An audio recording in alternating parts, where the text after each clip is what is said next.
What does it mean to say, I am? Is consciousness an accident of biology? Or is it the fabric of the universe?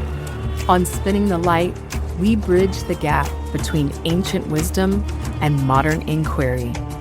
We're stripping away the illusions of the ego to find the radiant core of human existence. Join us, your hosts, Christy and Sharon, as we unravel the mysteries of the mind and illuminate the true nature of being. This is Spinning the Light.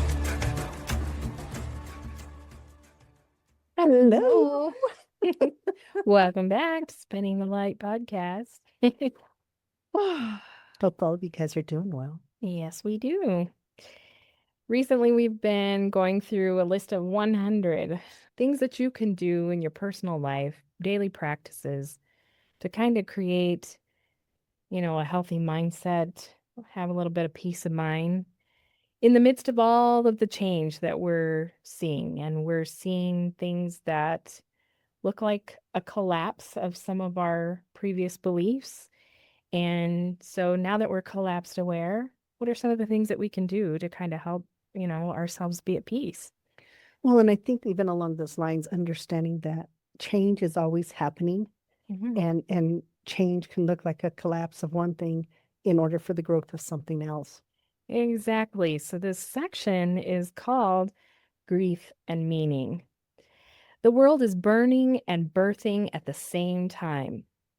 Holding both realities requires a heart capable of feeling. Grief is a necessary teacher and threshold to becoming. So, one of the first steps that they talk about is, and I do want to mention, this is by Gabrielle Feather. This was posted by Collective Evolution, so you can see the entire list there. The first one on the list is create a ceremony to honor lost species, a forest destroyed, or a dream that will never unfold. I think most people have that dream that they maybe had, and for whatever circumstance or whatever, it kind of didn't happen.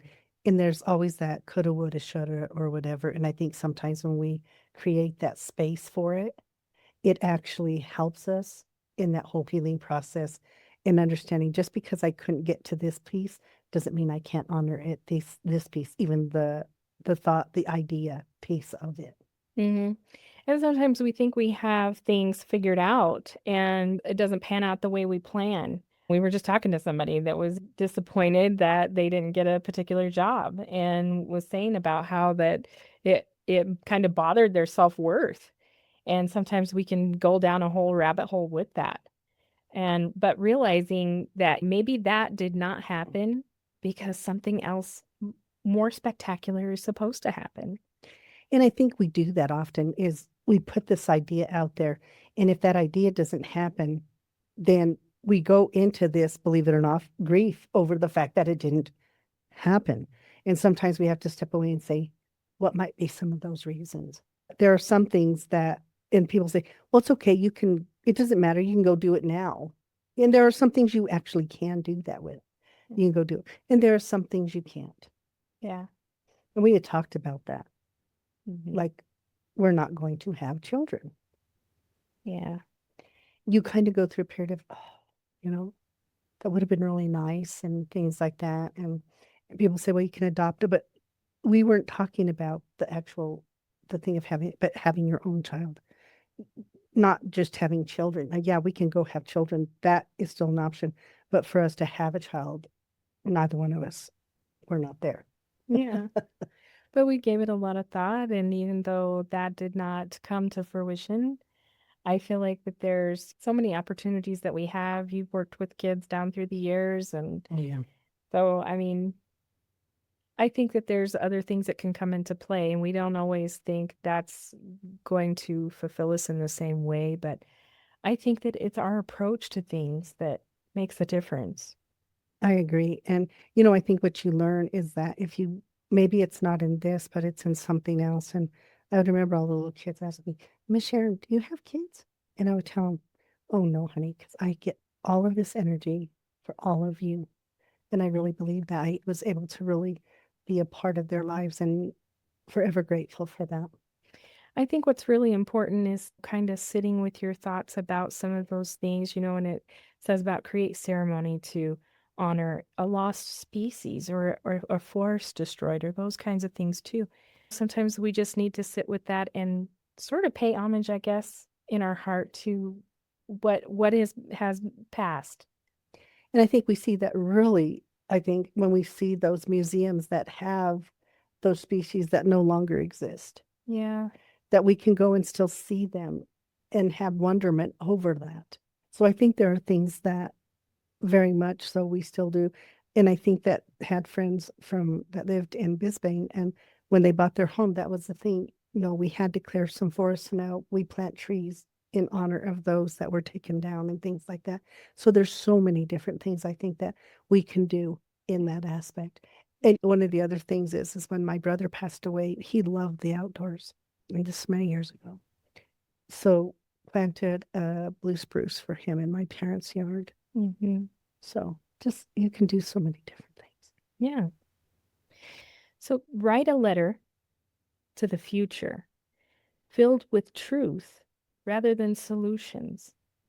Sometimes we don't have all the answers, but I think that when we are honest with ourselves and we can bring our truth to the forefront and be our most authentic self, that's the most valuable thing because, when you're acting from the place of the heart and showing kindness and compassion, that's really important because sometimes we try to give advice, but we don't know what those outcomes are going to be. And I think too, when we're talking about writing the truth, and it's not about a solution to something, it's about being present in that moment. And if I can write a letter to myself, being present in a moment that has some impactful meaning to me, when I see that letter and take it out and read it as my future self, that gives me valuable information about where I was and where I am and that connection. And if I could be real, then it shows that that realness can continue on. Mm-hmm. So I think there's so much to doing it in that way of be real, be truthful, be authentic. Yes. Read poetry that dwells in endings and let language metabolize what the mind resists. I was telling her when I was in school, we had to read a poem called Ozymandias, King of Kings.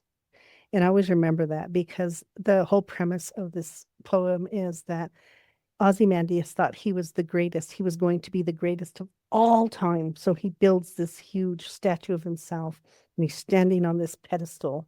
And fast forward, a traveler is going through, and when he comes, he can see these legs upon this pedestal. The body's gone, the head's gone, but all he can see is Ozymandias, King of Kings, that he would be the king forever. And the thing is everything at that pinnacle is only at that moment.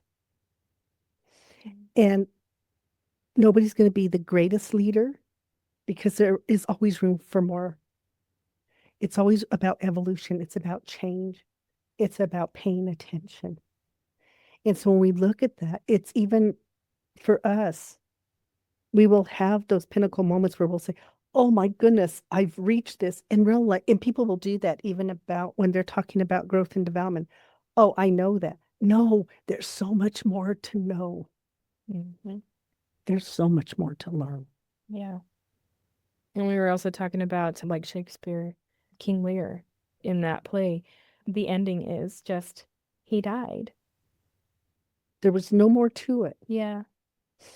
And I think where it really shows is if you haven't seen the movie Mr. Megorium's Wonder Emporium, it's kind of a quirky movie, but they make reference to this in that movie. Mm-hmm. No fanfare, no this. He died.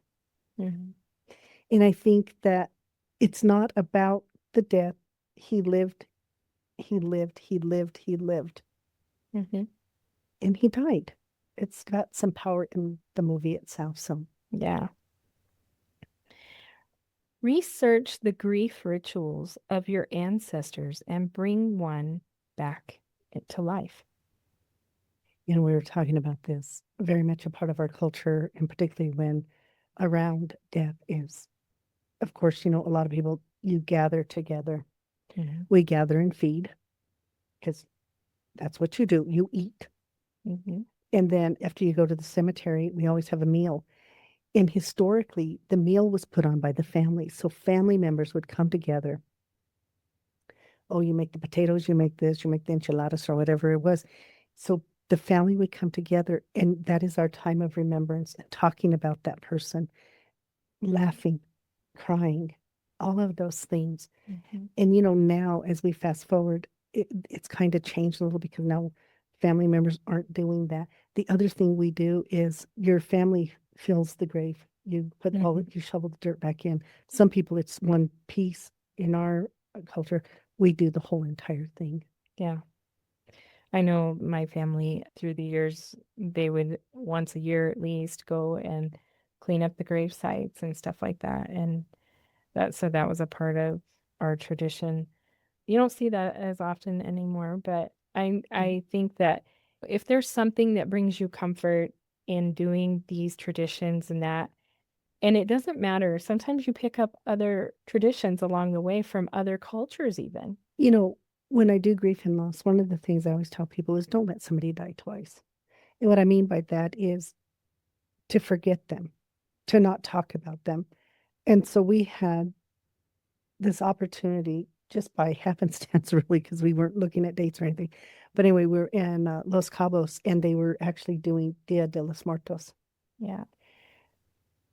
It was such an amazing, they did a play on it to explain, I mean, it just everything that goes into it and how they celebrate their dead. Yes. It's not Remembering. celebrate, it's remembering, Yeah.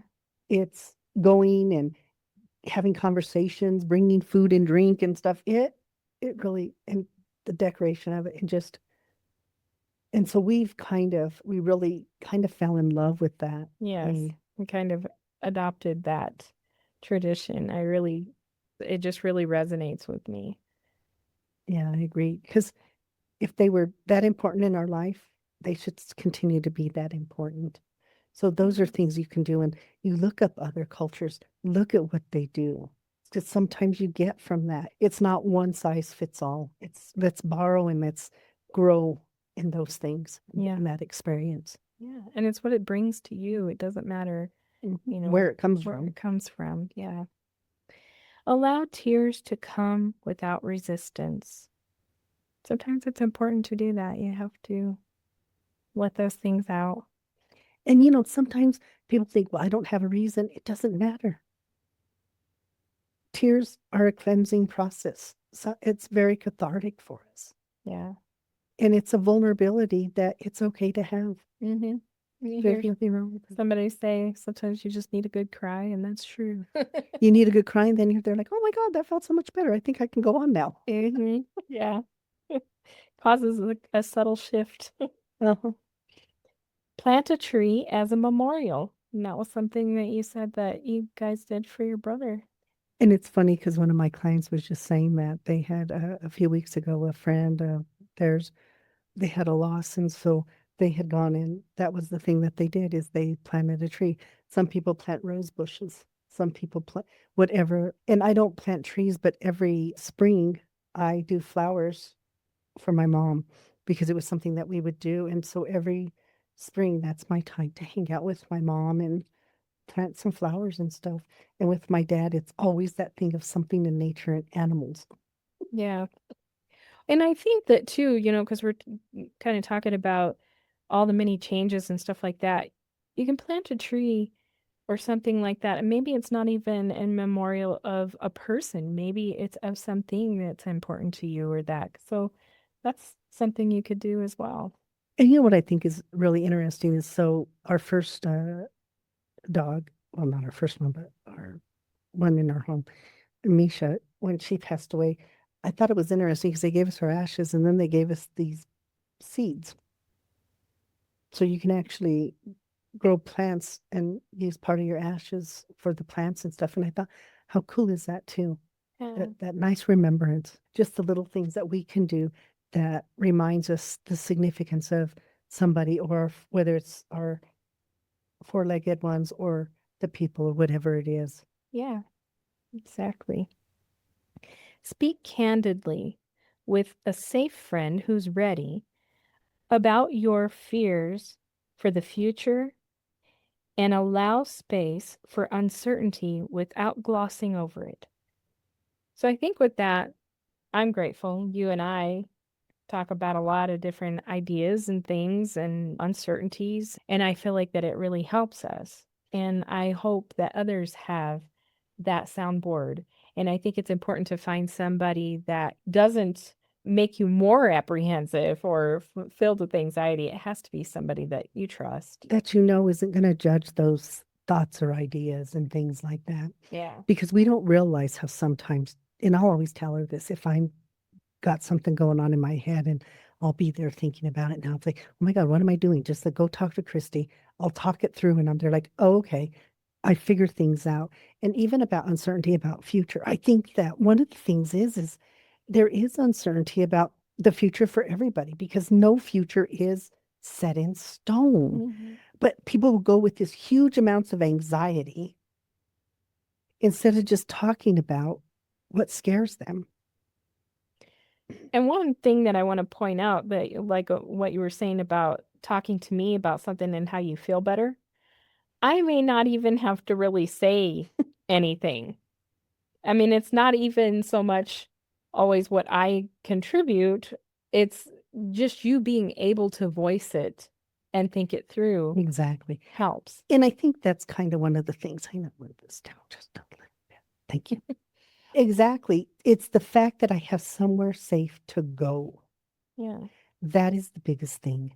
When you have somewhere safe to go and you can express all of that and know that person sitting across from you is just listening and being present. Yeah. Exactly. If you don't have that, find it. If you do have it, utilize it. Yes.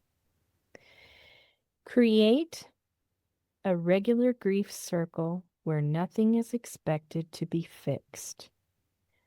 So, a grief circle, it could be loss over someone, it could be loss over an era that you like we're talking about, things are changing or that. And we need support. And I really feel like, as we talked about in some of the earlier steps, about building a support system and a community. And I think that's kind of what they're referring back to here.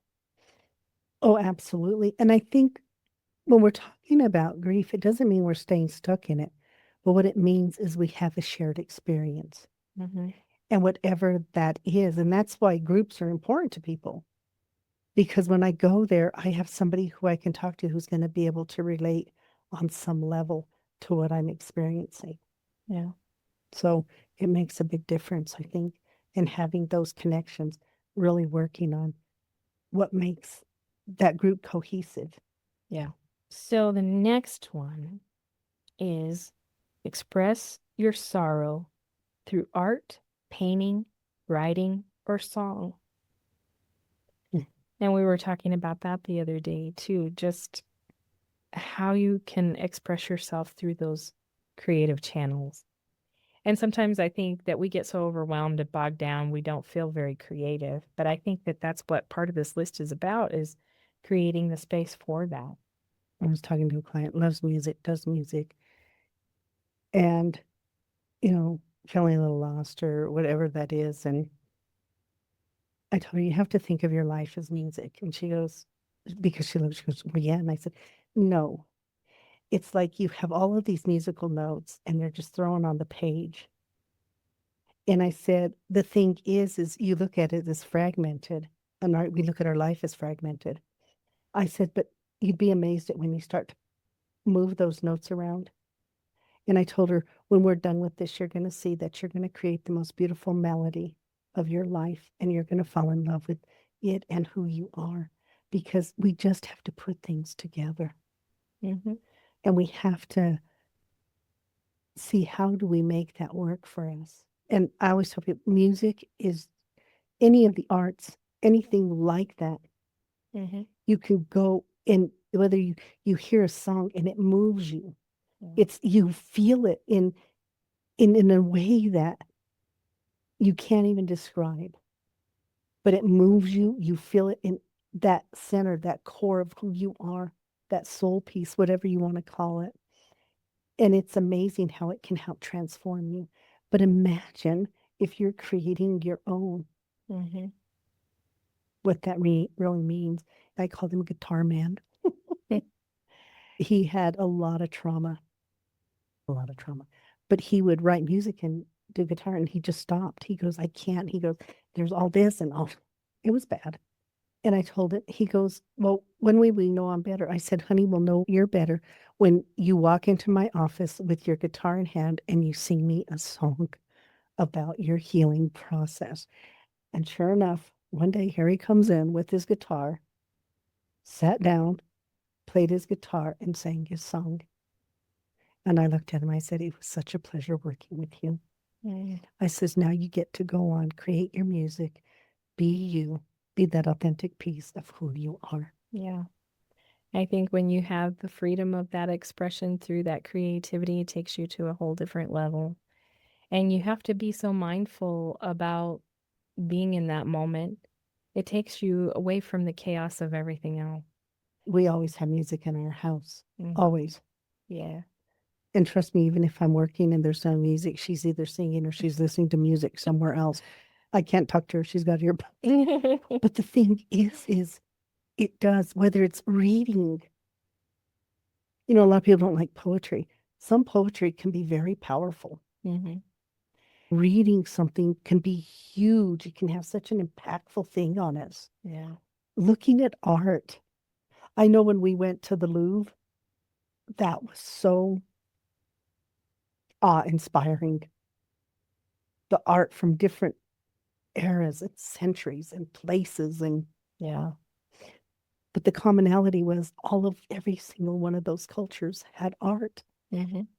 So it just goes to show you the power of it Yeah. and that it told a story. And understand that when you do art, it tells your story. Yeah. I used to love that when I worked with kids. And we would do what's called inside outside boxes. Mm-hmm. So I'd get these empty boxes and they could be in the shape of hearts or whatever, stars, whatever.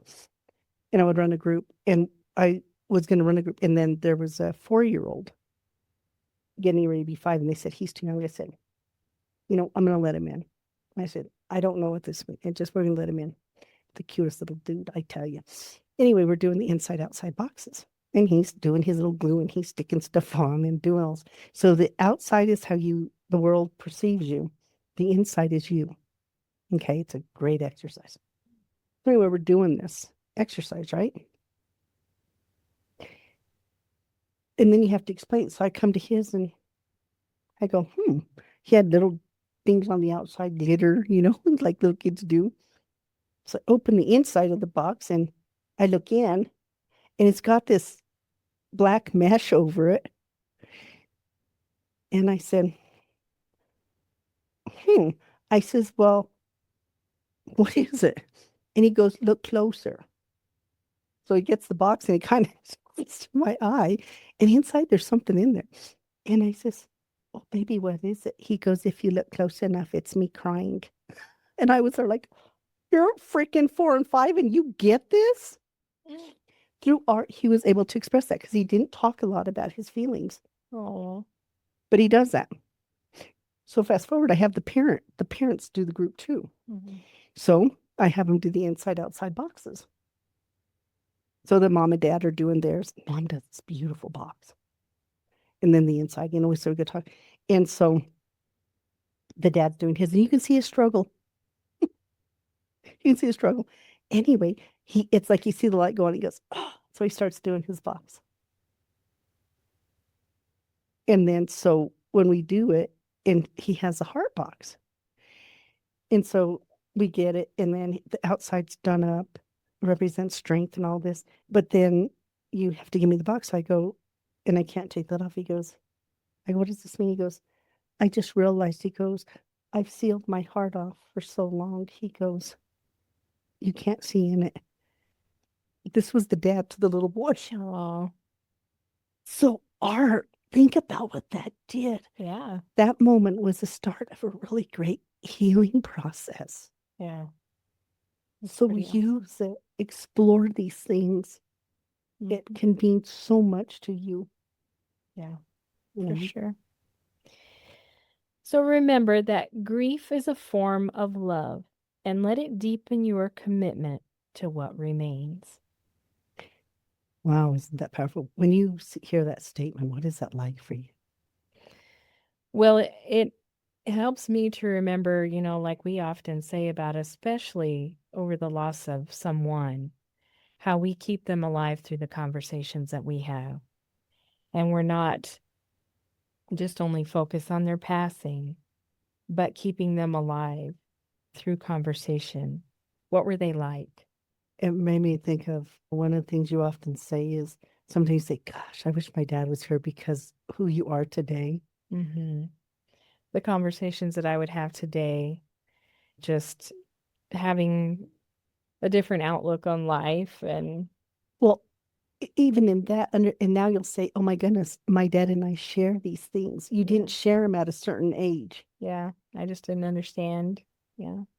But now we talk about, oh, what your dad would think about us living here and hiking, and you be out hiking, and we like to be with nature and all of those things. She was a little girly when she.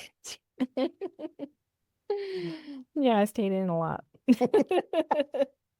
He would have never guessed this. No, Right. no, and I think, but that's it. That's the thing. It's identifying too in that grief is love, and now you have this love that you share with your dad, even though he's not here.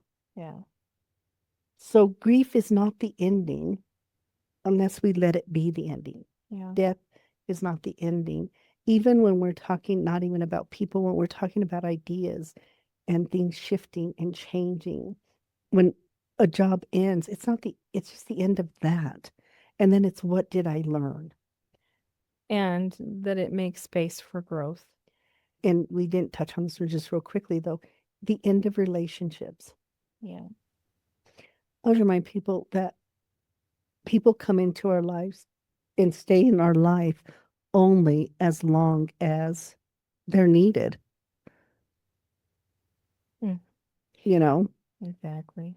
So it's not a matter, we don't have to elongate some things. Hmm. But what happens is we get so caught up in the loss of something, like it's the end or I've done something bad, they've done. No, sometimes it's just walk away because it's about there being more growth and development that's going to take place. Yeah.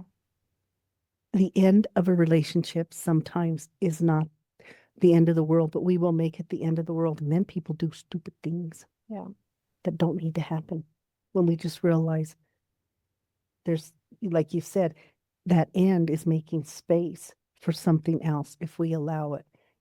And I always tell people if, and we work on this a lot as a parent, they're like, what did you learn? Yeah. What do you want to see differently in another relationship? If it's parent child, same thing. Instead of if this part of it ended, they're no longer a child. Now you're into this adult thing. And how do you shift it? How do you change it? Exactly. Because you're evolving too as a parent. Hmm. So there's a lot of growth going on, a lot of change. Yeah. But For it's sure. what do we do? And I think that's what all of these steps are about. It's about building the new. We can't fight the old, but we can build the new. Hmm. And sometimes if I get too caught up in fighting the old, that's where I stay stuck. I'm just stuck in the old. Yeah. I'm afraid. And it's fear sometimes. Yeah. It's like, I don't know this. Hmm. Well, guess what? Nothing in your life you knew. Nothing. Everything to us from the moment of birth was new. Right. New ideas come, it's new. But then think about it when these first came out. A lot of people are like, I don't know what to do with that.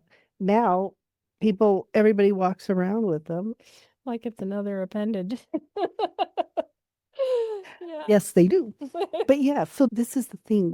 How can we expand on this and how do we keep that growth going and not get into places of despair or understanding that it's okay for there to be change? Yeah. And how do we keep moving with it? you know. Exactly. So hopefully you heard something that helps you. And hopefully, as we continue on with this list, you'll find little gems in there that will help you along the way. And if it's not a gem for you, it could be a gem for a friend or family member. Exactly. So we hope that you will share with others. You can find us at spinningthelightpodcast.com and wherever you get your podcasts. And also on YouTube, we are Worlds of Wonder by Spinning the Light. That's where the inside world meets the outside world, and you see some of our travels. And then also, of course, on social media. Yeah, we make you be everywhere now. So thank you so much for listening. We appreciate it. We're very grateful. And, we wish each and every one of you a great week. And as we said, we're kind of moving this to every 2 weeks for right now. Mhm. Doesn't mean this is change. Doesn't mean that we might not go back to once a week. We don't know. That's the beauty of it. We get to just morph and move around in this life and make decisions and choices. And you look, does it work? Does it not? It's okay. Something ends, something begins. That's how this all works. Yes. Okay. So you guys have a great week and we will be back soon. Bye. Bye.